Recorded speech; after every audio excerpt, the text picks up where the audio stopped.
ಈ ಸ್ವಾಭಿಮಾನಿ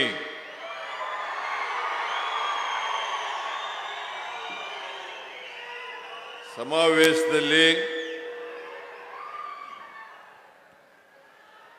ಭಾಗಿಯಾಗಿರ್ತಕ್ಕಂಥ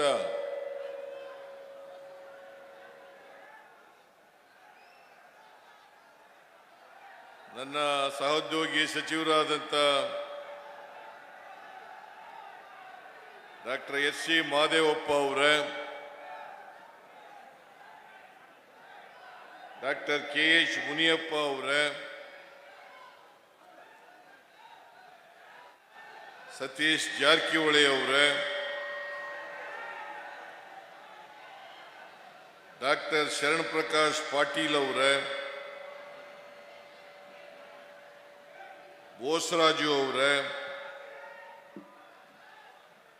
ಶಿವರಾಜ್ ತಂಗಡಗಿ ಅವರೇ, ಶಾಸಕರಾದಂಥ ಅಂಪನಗೌಡ ಬಾದರ್ಲಿ ಅವರೇ, ಮಾನ್ವಿ ಕ್ಷೇತ್ರದ ನಿಮ್ಮೆಲ್ಲರ ಜನಪ್ರಿಯ ಶಾಸಕರಾದಂಥ ಶ್ರೀ ಅಂಪಯ್ಯ ನಾಯ್ಕ ಅವರೇ, ವಾಲ್ಮೀಕಿ ಅಭಿವೃದ್ಧಿ ನಿಗಮದ ಅಧ್ಯಕ್ಷರಾದಂಥ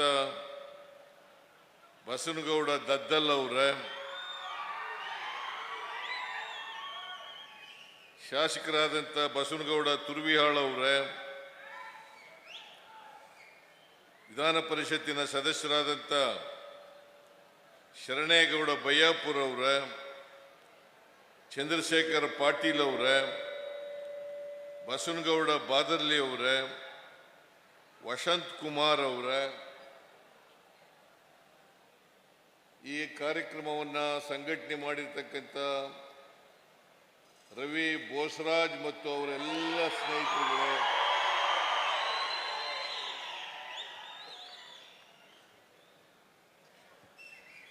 ವೇದಿಕೆ ಮೇಲೆ ಆಸೀನರಾಗಿರ್ತಕ್ಕಂಥ ಇತರ ಎಲ್ಲ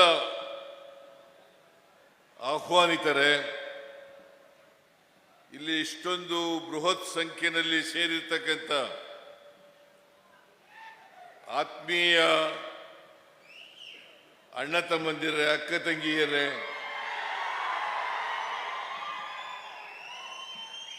ಎಲ್ಲ ಯುವಕ ಮಿತ್ರರೇ, ಸುದ್ದಿ ಮಾಧ್ಯಮದ ಗೆಳೆಯರೇ, ಮಾನ್ವಿ ಮತಕ್ಷೇತ್ರದ ಅನೇಕ ಅಭಿವೃದ್ಧಿ ಕಾರ್ಯಕ್ರಮಗಳಿಗೆ ಶಂಕುಸ್ಥಾಪನೆ ಮತ್ತು ಉದ್ಘಾಟನೆಯನ್ನು ಮಾಡಿದ್ದೇವೆ. ಅಂಪಯ್ಯ ನಾಯ್ಕ ಅವರು ಇಲ್ಲಿ ಶಾಸಕರಾದ ಮೇಲೆ ಮಾನ್ವಿ ಕ್ಷೇತ್ರದಲ್ಲಿ ಸುಮಾರು 458 ಕೋಟಿ ರೂಪಾಯಿಗಳ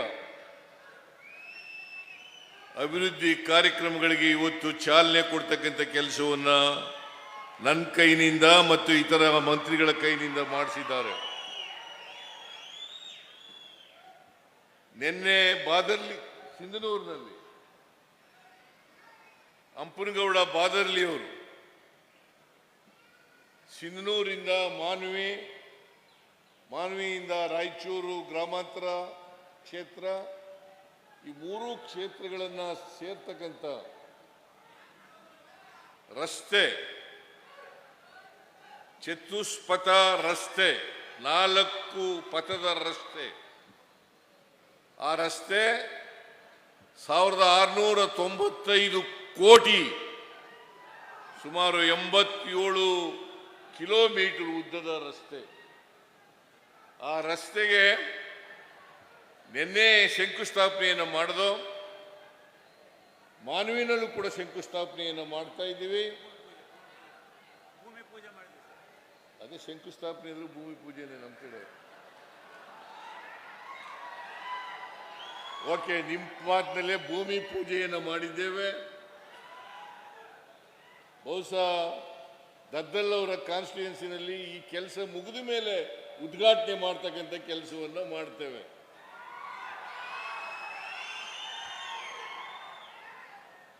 ಇವತ್ತು ಇಷ್ಟೊಂದು ಅಭಿವೃದ್ಧಿ ಕೆಲಸ ಕಾರ್ಯಕ್ರಮಗಳಿಗೆ ಶಂಕುಸ್ಥಾಪನೆ ಉದ್ಘಾಟನೆ ಮಾಡಿದ್ದೇವೆ ಅಂತಂದ್ರೆ ಈ ಸರ್ಕಾರ ಅಭಿವೃದ್ಧಿ ಪರವಾಗಿದೆ, ಜನಪರವಾಗಿದೆ ಅಂತಕ್ಕಂಥದನ್ನ ತೋರಿಸ್ತದೆ. ವಿರೋಧ ಪಕ್ಷದವರು ಸುಮ್ಮನೆ ಟೀಕೆಯನ್ನ ಮಾಡ್ತಾರೆ.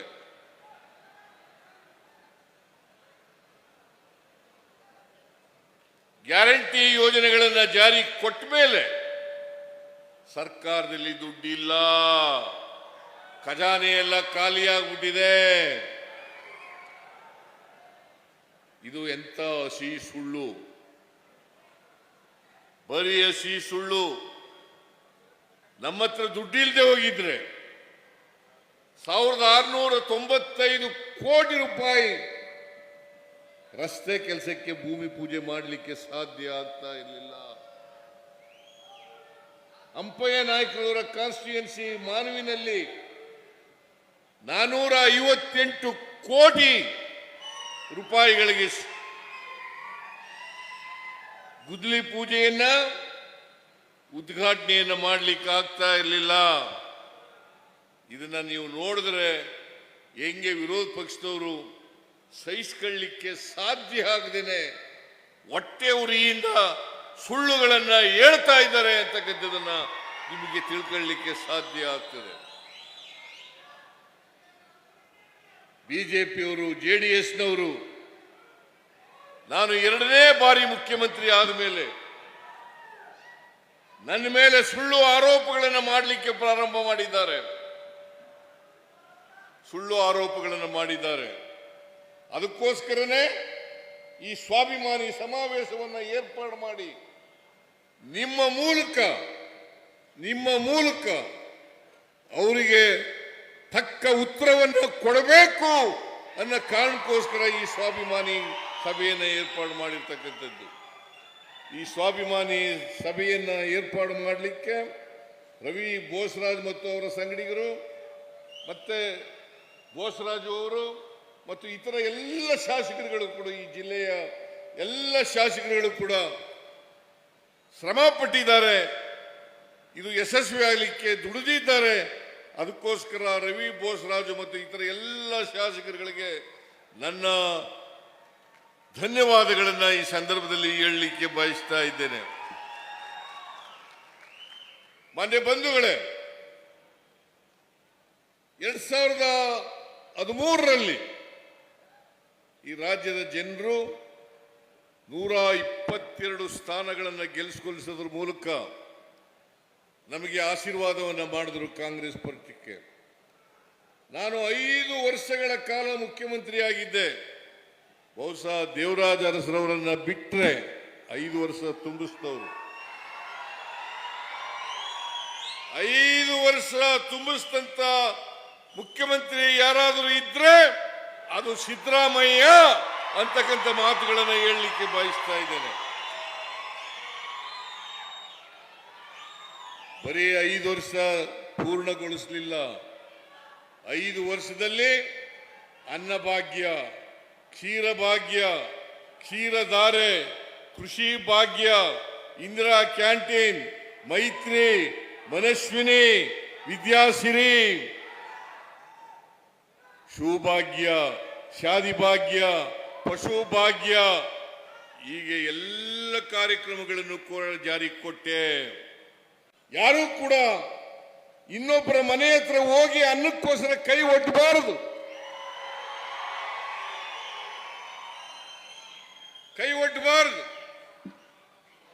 ಭಿಕ್ಷುಕರು ಈ ರಾಜ್ಯದಲ್ಲಿ ಇರಬಾರದು.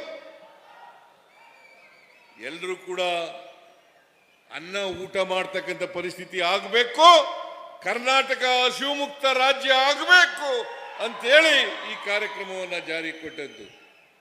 ಇಂದಿರಾ ಕ್ಯಾಂಟೀನ್ ಮಾಡೋದು ಯಾತಕ್ಕೆ ಮಾಡೋದು?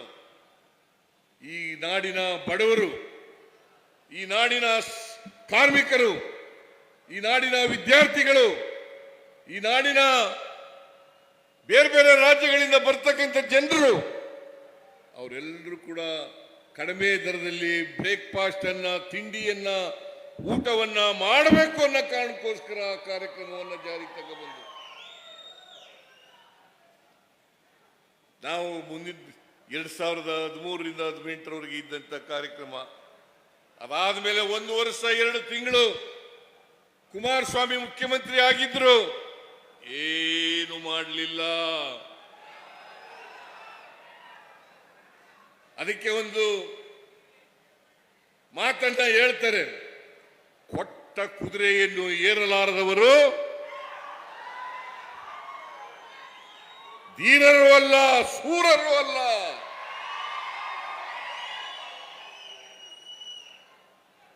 ಒಂದು ವರ್ಷ 2 ತಿಂಗಳಲ್ಲಿ ಸರ್ಕಾರ ಪತನ ಆಯಿತು. 1 ವರ್ಷ 2 ತಿಂಗಳಲ್ಲಿ ಏನೂ ಕೆಲಸ ಮಾಡಲಿಲ್ಲ.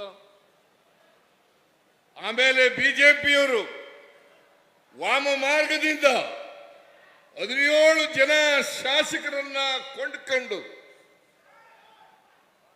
ಅಡ್ಬಿಟ್ಟಿನಲ್ಲಿ ದುಡ್ಡು ಹೊಡೆದಿದ್ದಂತ ದುಡ್ಡನ್ನ ಖರ್ಚು ಮಾಡಿ ಒಬ್ಬೊಬ್ಬ MLAಗೆ 25 ಕೋಟಿಗೂ ಹೆಚ್ಚು ಹಣವನ್ನ ಖರ್ಚು ಮಾಡಿ ಸರ್ಕಾರವನ್ನು ರಚನೆ ಮಾಡಿದ್ರು.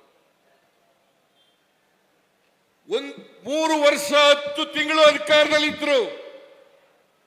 ಯಡಿಯೂರಪ್ಪನವರು ಮುಖ್ಯಮಂತ್ರಿ ಆಗಿದ್ರು, ಬಸವರಾಜ ಬೊಮ್ಮಾಯಿ ಅವರು ಮುಖ್ಯಮಂತ್ರಿ ಆಗಿದ್ರು. ಏನು ಮಾಡಲಿಲ್ಲ, ಬರೀ ಲೂಟಿ ಹೊಡ್ಕೊಂಡು ರಾಜ್ಯವನ್ನ ದಿವಾಳಿ ಮಾಡಿ 2023ರಲ್ಲಿ ಸೋತರು.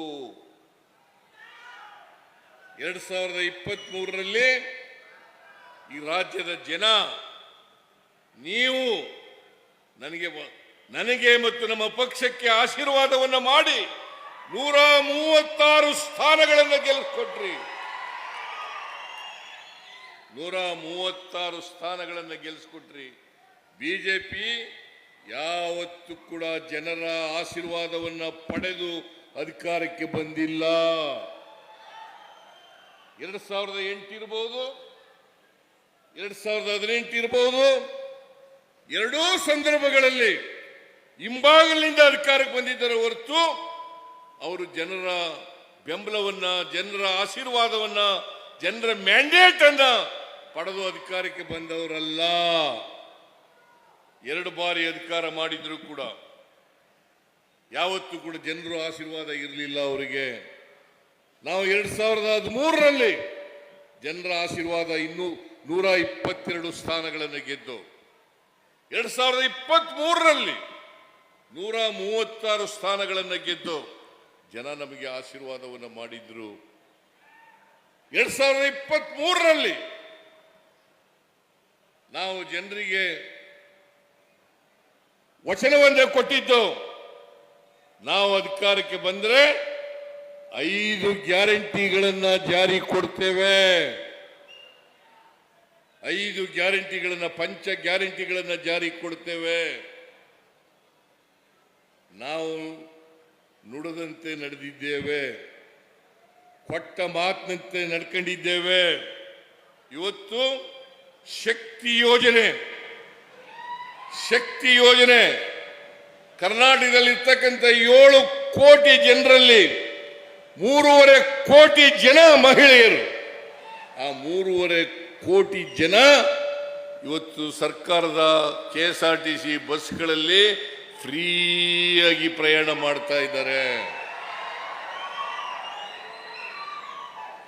ಯಾರು ಕೂಡ ದುಡ್ಡು ಕೊಟ್ಟು ಪ್ರಯಾಣ ಮಾಡಬೇಕಾಗಿಲ್ಲ. ಅವ್ರ ತವ್ರ ಮನೆಗೆ ಹೋಗ್ಬೋದು, ದೇವಸ್ಥಾನಗಳಿಗೆ ಹೋಗ್ಬೋದು, ಯಾತ್ರಾ ಸ್ಥಳಗಳಿಗೆ ಹೋಗ್ಬೋದು, ಪ್ರವಾಸೋದ್ಯಮ ಸ್ಥಳಗಳಿಗೆ ಹೋಗ್ಬೋದು. ಕೂತ್ಕೊಳ್ರಿ.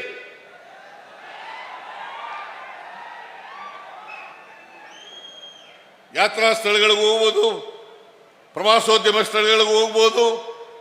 ಇವತ್ತು ಸುಮಾರು 300 ಕೋಟಿ ಟ್ರಿಪ್ಗಳಲ್ಲಿ ಪ್ರಯಾಣ ಮಾಡಿದ್ದಾರೆ ಹೆಣ್ಮಕ್ಳು.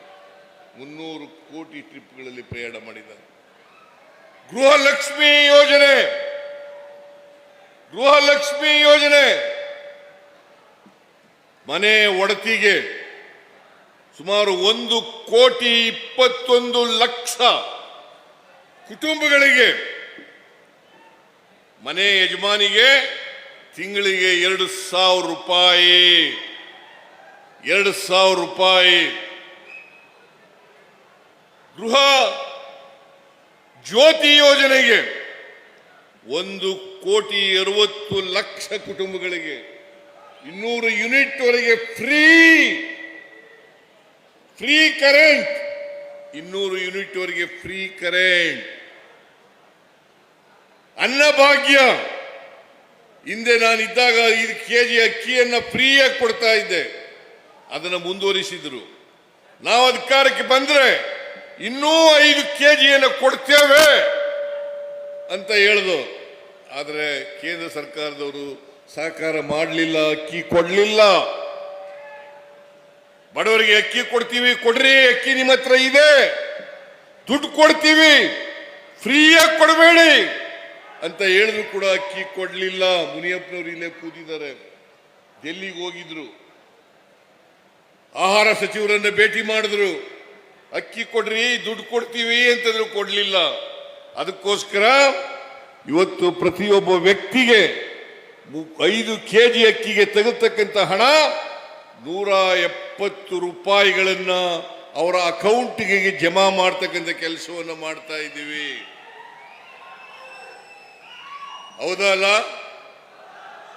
ಹೌದಾ ಅಲ್ಲ? ಜಮಾ ಮಾಡ್ತಕ್ಕಂಥ ಕೆಲಸ ಮಾಡ್ತಾ ಇದ್ದೀವಿ.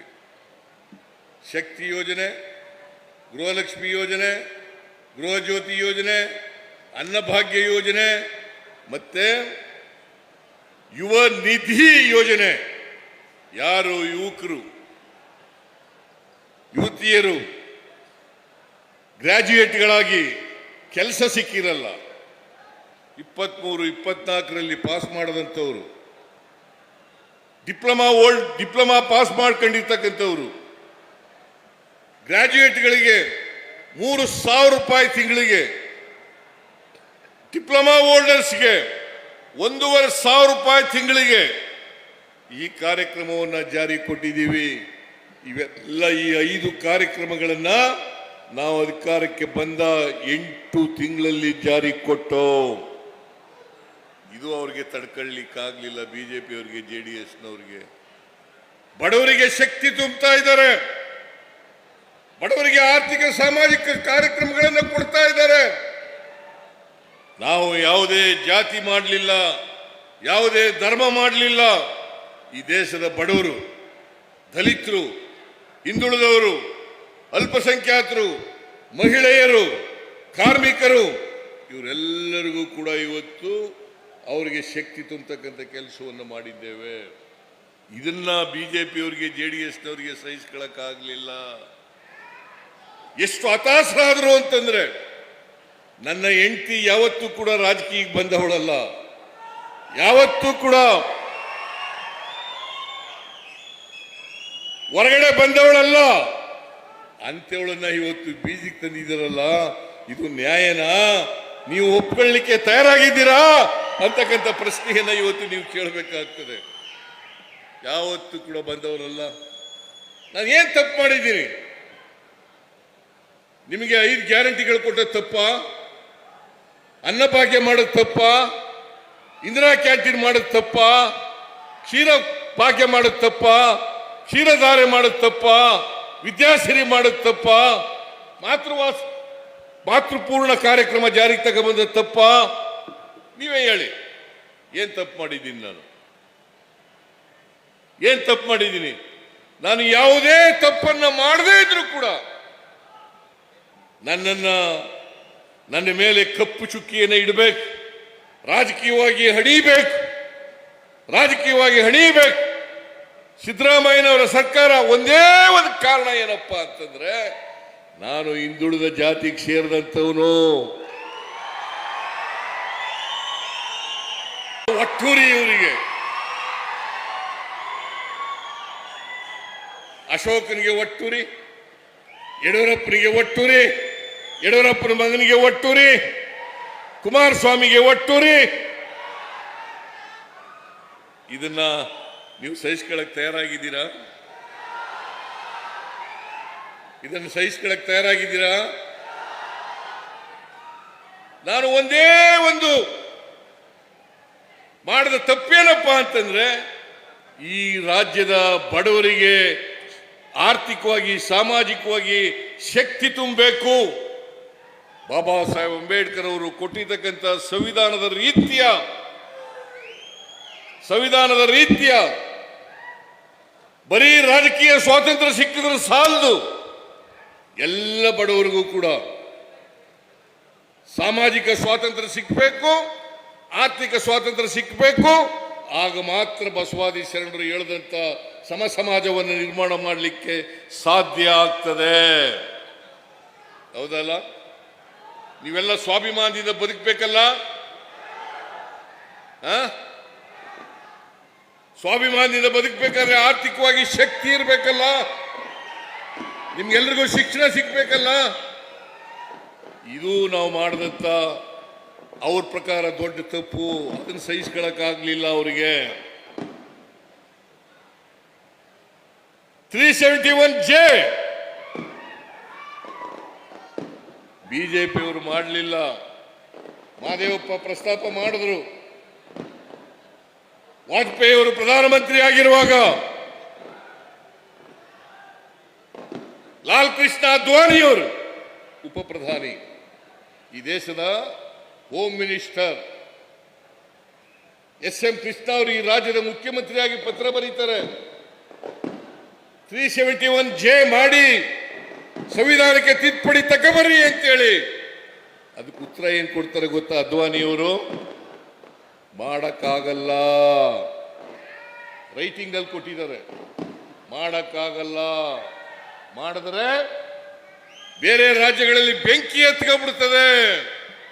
ಅದಕ್ಕೋಸ್ಕರ ಮಾಡಕ್ಕಾಗಲ್ಲ. ಅದ್ವಾನಿಯವರು ಯಾವ ಪಾರ್ಟಿಯವರು? ಬಿಜೆಪಿ. ನಾಚಿಕೆ ಆಗಲ್ಲ ಇವರಿಗೆ? ನಾಚಿಕೆ ಆಗಲ್ಲ? ಮಲ್ಲಿಕಾರ್ಜುನ ಖರ್ಗೆ ಅವರು, ಧರ್ಮಸಿಂಗ್ ಅವರು, ಅನೇಕ ಹೋರಾಟಗಾರರು 371Jಗೋಸ್ಕರ ಹೋರಾಟ ಮಾಡಿ ಇವತ್ತು ರಾಜ್ಯಕ್ಕೆ 371 2013ರಲ್ಲಿ ಸಂವಿಧಾನ ತಿದ್ದುಪಡಿ ಆಯಿತು. ಮನಮೋಹನ್ ಸಿಂಗ್ ಅವರು ಮಾಡಿದ್ರು. ಇದನ್ನು ಮಾಡಲಿಕ್ಕೆ ಸೋನಿಯಾ ಗಾಂಧಿಯವರು, ರಾಹುಲ್ ಗಾಂಧಿಯವರು ಮನಮೋಹನ್ ಸಿಂಗ್ ಅವರಿಗೆ ಶಿಫಾರಸನ್ನ ಮಾಡಿ ಮಲ್ಲಿಕಾರ್ಜುನ ಖರ್ಗೆ ಅವರು, ಧರ್ಮಸಿಂಗ್ ಅವರ ಸತತ ಪ್ರಯತ್ನದಿಂದ ಸಂವಿಧಾನ ತಿದ್ದುಪಡಿ ಆಯಿತು. 371J ಸೇರ್ಪಡೆ ಆಯಿತು. ನಾನು ಮುಖ್ಯಮಂತ್ರಿ ಆಗಿದ್ದಾಗ 2013ರಲ್ಲಿ ನಾನು HK ಪಾಟೀಲ್ರ ಅಧ್ಯಕ್ಷತೆಯಲ್ಲಿ ಒಂದು ಉಪಸಮಿತಿಯನ್ನು ಮಾಡಿದೆ. ಉಪಸಮಿತಿಯನ್ನು ಮಾಡಿ ಅವರು ವರದಿ ಕೊಟ್ಟರು. ಬಹುಶಃ ಶರಣ್ ಪ್ರಕಾಶ್ ಪಾಟೀಲ್ ಕೂಡ ಮೆಂಬರ್ ಆಗಿದ್ರು. ಅದಕ್ಕೆ ನೀನು ತಂಗಡಿನೂ ಮೆಂಬರ್ ಆಗಿದ್ರು. ಅವರು ವರದಿ ಕೊಟ್ಟ ತಕ್ಷಣ ಯಥಾವತ್ತಾಗಿ ಜಾರಿಗೆ ಕೊಡ್ತಕ್ಕಂಥ ಆ ವರದಿಯನ್ನು ಜಾರಿ ಕೊಡ್ತಕ್ಕಂಥ ಕೆಲಸವನ್ನು ಮಾಡಿತು. ಅದು ಮಾಡದ್ರಿಂದ ಇವತ್ತು ಅನೇಕ ಜನ ಡಾಕ್ಟರ್ಗಳಾದರು, ಅನೇಕ ಜನ ಇಂಜಿನಿಯರ್ಗಳಾದರು, ಅನೇಕ ಜನ ಟೀಚರ್ಗಳಾದರು, ಅನೇಕ ಜನ ಕೆಲಸಕ್ಕೆ ಸೇರಲಿಕ್ಕೆ ಸಾಧ್ಯ ಆಯಿತು. ನಾವು ಈ ಭಾಗದಲ್ಲಿ 1,09,000 ಹುದ್ದೆಗಳನ್ನು ಗುರುತು ಮಾಡಿದ್ದೀವಿ. 9,000. ಅದರಲ್ಲಿ ಈಗಾಗಲೇ 89,000 ಹುದ್ದೆಗಳನ್ನು ಭರ್ತಿ ಮಾಡಿದ್ದೀವಿ. ಇನ್ನು ಉಳಿದಂತ ಹುದ್ದೆಗಳನ್ನು ಕೂಡ ಹಂತ ಹಂತವಾಗಿ ಭರ್ತಿ ಮಾಡಿದ್ದೀವಿ. ಈ ವರ್ಷ, ಕಳೆದ ವರ್ಷ 3,000 ಕೋಟಿ ರೂಪಾಯಿ ಕೊಟ್ಟಿದ್ದೆ.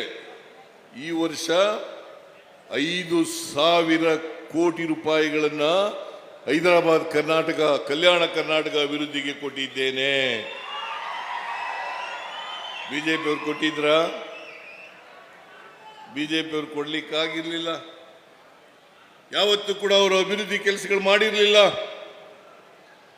ಪ್ರಜಾಪ್ರಭುತ್ವದಲ್ಲಿ ನಂಬಿಕೆ ಇಲ್ಲದೆ ಇರತಕ್ಕಂಥವರು ಅವರು, ಸಂವಿಧಾನದಲ್ಲಿ ನಂಬಿಕೆ ಇಲ್ಲದೆ ಇರತಕ್ಕಂಥವರು ಅವರು, ಬಡವರ ವಿರೋಧಿಗಳು, ಹಿಂದುಳಿದವರ ವಿರೋಧಿಗಳು, ಅಲ್ಪಸಂಖ್ಯಾತರ ವಿರೋಧಿಗಳು, ಮಹಿಳೆಯರ ವಿರೋಧಿಗಳು.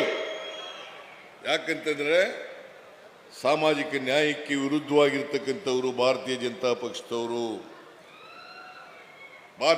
ಪಕ್ಷದವರು. ಅದರಿಂದ ಇವತ್ತು ನಾನು ಒಬ್ಬ ಹಿಂದುಳಿದ ಸಮಾಜದಿಂದ ಬಂದವನಾಗಿ ಎರಡನೇ ಬಾರಿ ಮುಖ್ಯಮಂತ್ರಿ ಆದ್ಮೇಲೆ ಸಹಿಸಿಕೊಳ್ಳಲಿಕ್ಕೆ ಆಗಲಿಲ್ಲ ಅವರಿಗೆ. ಎರಡನೇ ಸಾರಿ ಮುಖ್ಯಮಂತ್ರಿ ಆಗಿದ್ದು ಸಹಿಸಿಕೊಳ್ಳಲಿಕ್ಕೆ ಆಗಲಿಲ್ಲ. ಮತ್ತೆ ಬಡವರ ಪರವಾಗಿ ಅನೇಕ ಕೆಲಸಗಳನ್ನು ಮಾಡಲಿಕ್ಕೆ ಪ್ರಾರಂಭ ಮಾಡಿದ ಮೇಲೆ ಅವ್ರಿಗೆ ಇನ್ನೂ ಕೂಡ ಹೇಗಾದರೂ ಮಾಡಿ ಸಿದ್ದರಾಮಯ್ಯನವರನ್ನ ಅಧಿಕಾರದಿಂದ ಇಳಿಸಬೇಕು. ದಿನನಿತ್ಯ ನೋಡಿ ಯಾವುದೇ ಕಾರಣ ಇದ್ದೇನೆ ರಾಜೀನಾಮೆ ಕೊಡಿ. ನನಗೂ ಬೇಸರ ಆಗ್ಬಿಟ್ಟಿದೆ. ಆದರೆ ನಿಮಗೋಸ್ಕರ ನನ್ನ ಹೋರಾಟವನ್ನ ಮುಂದುವರಿಸ್ತೇನೆ. ಯಾವತ್ತೂ ಕೂಡ ಎದುರಿ ಓಡೋಗೋನಲ್ಲ. ನಿಮ್ಮ ಆಶೀರ್ವಾದ ಎಲ್ಲಿವರೆಗೆ ಇರ್ತದೆ ಅಲ್ಲಿವರೆಗೆ ನನ್ನನ್ನ, ಯಾಕಂದ್ರೆ ನಾನು ಏನು ತಪ್ಪು ಮಾಡಿಲ್ಲ. My conscious is very clear. Mahatma ಗಾಂಧೀಜಿಯವರು ಒಂದು ಮಾತು ಹೇಳಿದ್ರು, ಎಲ್ಲ ನ್ಯಾಯಾಲಯಗಳಿಗಿಂತ ಆತ್ಮಸಾಕ್ಷಿ ನ್ಯಾಯಾಲಯ ಇದೆಯಲ್ಲ ಅದು ಎಲ್ಲಕ್ಕಿಂತ ಮೇಲ್ಗಡೆ ಇರ್ತಕ್ಕಂಥದ್ದು. ಎಲ್ಲ ನ್ಯಾಯಾಲಯಗಳಿಗಿಂತ ಮೇಲ್ಗಡೆ ಇರ್ತಕ್ಕಂಥದ್ದು. ನಾನು ಆತ್ಮಸಾಕ್ಷಿಗೆ ಅನುಗುಣವಾಗಿ ಕೆಲಸ ಮಾಡ್ತೀನೋ ಹೊರತು ಇವರ ಗೊಡ್ಡು ಬೆದರಿಕೆಗಳಿಗೆ, ಇವರ ಎದರಿಕೆಗಳಿಗೆ ಜಗ್ಗವನಲ್ಲ, ಬಗ್ಗವನು ಅಲ್ಲ ಅಂತಕ್ಕಂಥ ಮಾತುಗಳನ್ನು ಹೇಳಲಿಕ್ಕೆ ಬಯಸ್ತಾ ಇದ್ದೇನೆ. ನಿಮ್ಮ ಆಶೀರ್ವಾದ ಯಾವಾಗಲೂ ಕೂಡ ಹೀಗೇ ಇರಲಿ.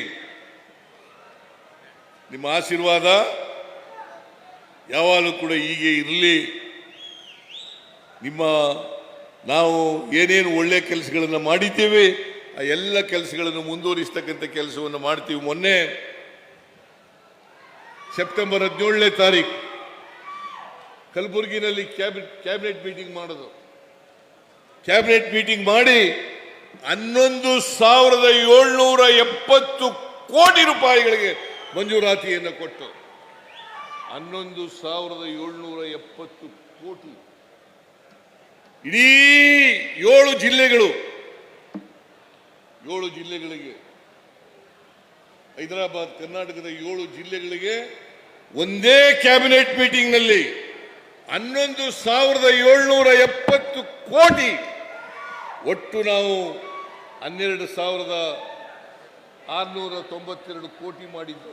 692 ಕೋಟಿ, ಅದರಲ್ಲಿ 11,770 ಕೋಟಿ ಹೈದರಾಬಾದ್ ಕರ್ನಾಟಕಕ್ಕೆ ಮೀಸಲಿಟ್ಟು 47 ಸಬ್ಜೆಕ್ಟ್ಗಳ ಪೈಕಿ 57 ಸಬ್ಜೆಕ್ಟ್ಗಳ ಪೈಕಿ 47 ಸಬ್ಜೆಕ್ಟ್ಗಳನ್ನ ಹೈದರಾಬಾದ್ ಕರ್ನಾಟಕಕ್ಕೆ ಮೀಸಲಿಟ್ಟು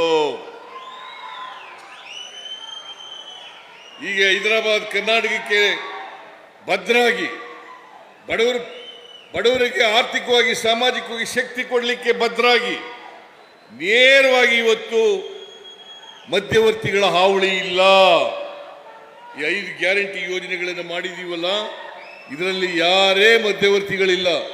ನೇರವಾಗಿ ಫಲಾನುಭವಿಗಳಿಗೆ ನಾವು ಕೊಡ್ತಕ್ಕಂಥ ಸಹಾಯ ಅವರಿಗೆ ತಲುಪ್ತಕ್ಕಂಥ ಕೆಲಸ ಮಾಡ್ತಾ ಇದ್ದೀವಿ. ಇದನ್ನ ಬಿಜೆಪಿಯವರಿಗೆ ಸಹಿಸ್ಕೊಳ್ಳಕ್ಕಾಗಲ್ಲ. ಹೊಟ್ಟೆ ಉರಿ.